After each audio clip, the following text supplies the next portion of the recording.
Condition बोले कि warranty बोले, कंडीशन का ब्रीच बोले कि वारंटी। हेलो एवरीवन, डे 10 में आपका स्वागत है 5 मार्क्स इन 3 मिनट सीरीज। आज हमें डिस्कस करना है when condition is treated as warranty. बहुत इंपॉर्टेंट, बहुत ही फेवरेट इंस्टीट्यूट का ये प्रोविजन है, सेक्शन 13, और बच्चों को भी बड़ा इसमें दिक्कत होती है। सबसे पहले एक सिंपल लैंग्वेज में हम समझते हैं कि सर कंडीशन एक इसेंशियल टर्म होता है हमारे contract of sale of goods में, जिसका ब्रीच होने पे बायर को दो राइट मिलते हैं। Buyer can reject the goods as well as claim damages.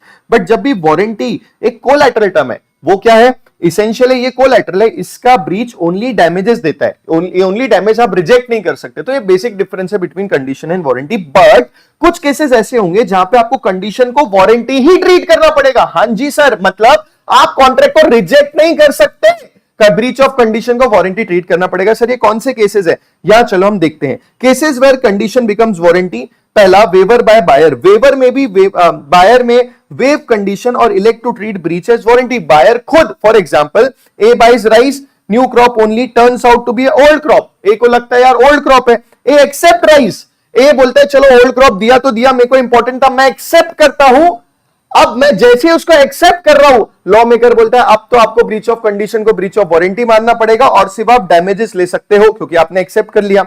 फिर acceptance of goods in non separability contract, मतलब जहां सेपरेट नहीं किया जाता। If contract is indivisible and buyer has accepted the goods, contract को डिवाइड नहीं किया जा सकता और बायर ने ऑलरेडी एक्सेप्ट कर लिया है, तो लॉ मेकर बोलता है चाहे होली और पार्टली एक्सेप्ट किया हो, अब आप ओनली डैमेजेस ले सकते हो। A orders 500 pure cotton shirts, after delivery a sales 50 shirts to 50 shirts, उसने एक ने सेल भी कर दिया 50 shirts, he can not reject rest, only claim damages, क्योंकि पार्ट डिलीवरी ले ली तो बच्चे को रिजेक्ट नहीं कर सकता है।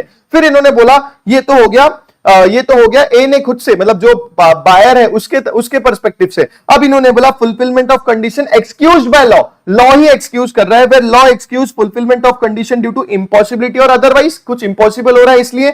जैसे a contract to sell 100 bottles of imported wine subject to condition of imported licence. बोले इंपोर्ट लाइसेंस मिलेगा, मैं इंपोर्टेड वाइन दूंगा, गवर्नमेंट ने वही बैन कर दिया, अब तो इंपोर्ट लाइसेंस ही नहीं मिलेगा तो मैं इंपोर्ट कैसे करूं? तो वो एक्सक्यूज बाय लॉ माना जाएगा और अब आप उसको सिर्फ डैमेजेस ले सकते हो ब्रीच ऑफ वारंटी मान के। और लॉ ट्रीट करता है ब्रीच ऑफ वारंटी जब statute itself declares the breach of condition amounts to breach of warranty. For example, buyer of seeds uses them before checking quality, later finds seeds defective. Law इसको treat करता है कि अब आपने जब use कर लिया तो इसको सिर्फ डैमेजेस मानना पड़ेगा, डैमेजेस ही ले सकते हो। बड़ा इंपॉर्टेंट टॉपिक था दोस्तों, ऑलरेडी मैंने ऊपर एग्जांपल डिस्कस कर लिया। आई होप ये अब आपके दिमाग में घुस गया होगा, एग्जाम में आएगा तो अच्छे से कर लेना। All the best, take care, मिलते हैं नेक्स्ट सेशन में।